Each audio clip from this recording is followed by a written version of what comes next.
Hey students, Professor Nugent here. Last video we discussed how the difference between the OLS estimate of the regression slope and the population regression slope can be described by the expression on the right hand side of this formula.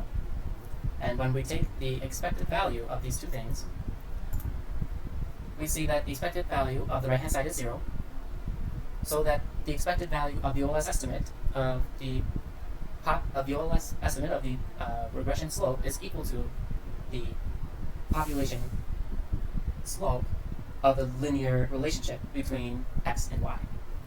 That tells us that the OLS estimate of the slope is an unbiased estimator of beta 1. Okay? In this video, we want to calculate the variance of beta 1 hat. Right? So we have calculated the expected value of beta 1 hat, which is beta 1. That is the mean of beta 1 hat, is beta 1. Now we want to calculate the variance of beta 1 hat. And so we're going to go through the math, and the point of this course is not, to have, we're not focusing on the theoretical parts of this, but we do want to walk through the math so that you can understand how the variance of the OLS estimate varies in different contexts. And we need to walk through some of the math to get there. Okay? We're going to start with this expression, the difference between the OLS estimate of the slope and the true population slope, the relationship between x and y. We have shown that it can be described by the sum from I equals 1 to n of xi minus x bar times ui, all over the sum from I equals 1 to n of xi minus x bar squared. Now we're going to simplify this expression. Let's define a variable vi, which is equal to xi minus x bar in parentheses times ui. Substitute vi into the numerator. We are going to multiply and divide by 1 over n. Okay, so we're multiplying and dividing by 1 over n, and you see that here and here. And we're going to substitute in the sample variance. So we'll call that sample variance, sx squared. This is equal to 1 over n minus 1 times the sum from I equals 1 to n of xi minus x bar squared. So we have observed that we have this part of sample variance already in this expression, and that is here. In order to substitute in sample variance, we need to multiply by n minus 1, and that gives us the equation. Okay? So we have this simplified version of the expression on the right hand side, and we can observe that if n is large, our sample variance, this one here, that is going to equal the population variance. Also, if n is large, then the ratio of n minus 1 over n, that's approximately 1.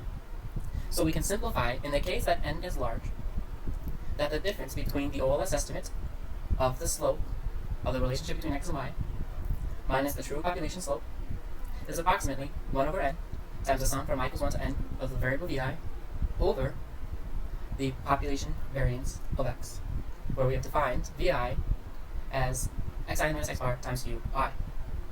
Okay, so now that we have defined this expression, we can make some conclusions. We want to take the variance of both sides. We take the variance of beta 1 hat minus beta 1. Beta 1 drops out because that's a constant. So we're looking at the variance of beta 1 hat, which is the random variable. And that's equal to the variance of the right hand side. Variance of the numerator over the denominator. And this is also a constant, but because this is part of this term, it is pulled out and is squared. And that is a factor that is the result of variance expressions, and you can refer back to chapter 2 to see how that works.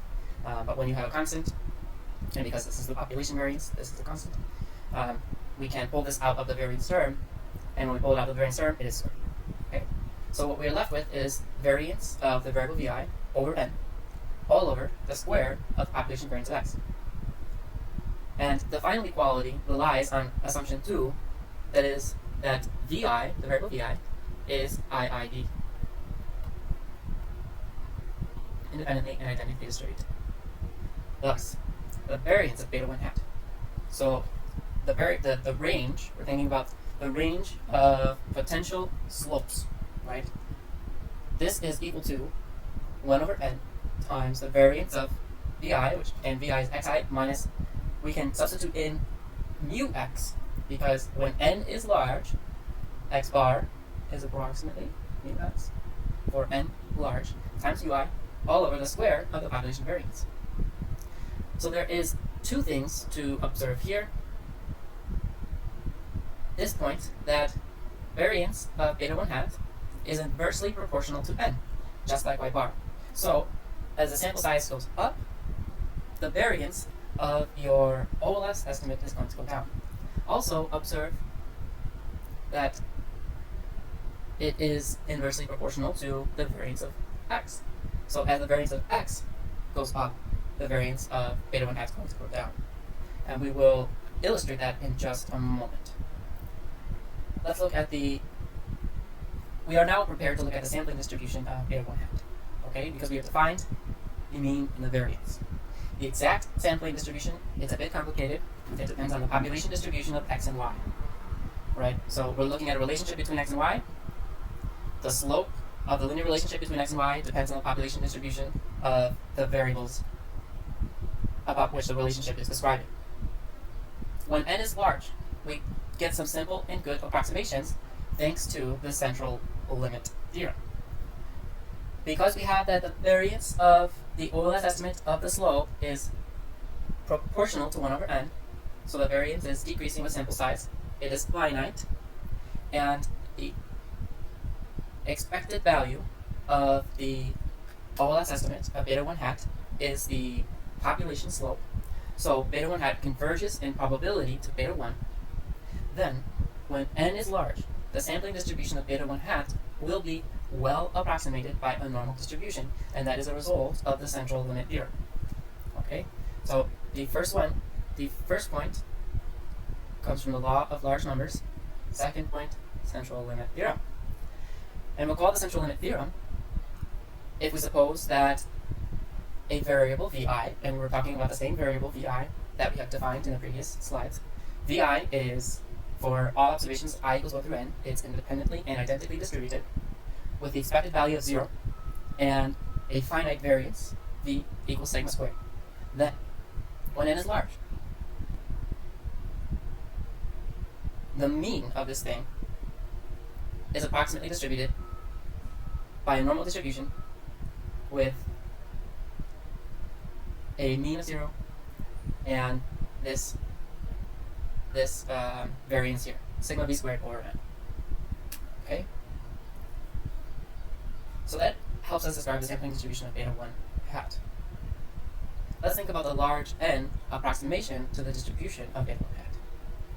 Where again we're looking at the difference between beta 1 hat to beta 1, which can be approximated by this expression, 1 over n. So times the sum from I equals 1 to n of vi, that's the mean of vi, over sigma x squared, where vi is in parentheses xi minus x bar times ui, so it's the difference of xi and x bar times ui. When n is large, vi will be approximately equal to xi minus mu x times ui, as again we have described in previous slides, which is independently and identically distributed. Why is that? This follows from the least squares assumption, number 2. And assuming that we have sampled randomly, if we are sampling randomly from the population, then mechanically we have IID. We have an IID sample. Okay. We also assume that the variance of EI is finite, and that follows from least squares assumption number 3 that we have no outliers. So by the central limit theorem, the mean of EI is approximately distributed normally, as we have just described. We can draw from this the large n approximation to the distribution of beta 1 hat, where beta 1 hat is approximately normally distributed with a mean of beta 1, right? And we have shown that the mean of beta 1 hat is beta 1, and with a variance of sigma 1 squared v over n times the square of sigma squared x. And this follows from the previous slide where we have shown that the variance of beta 1 hat is this second term in parentheses.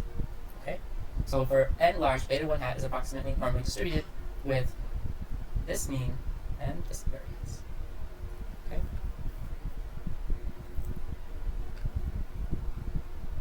Now we have pointed out that the larger the variance of x, we're going to see a smaller variance of beta 1 hat.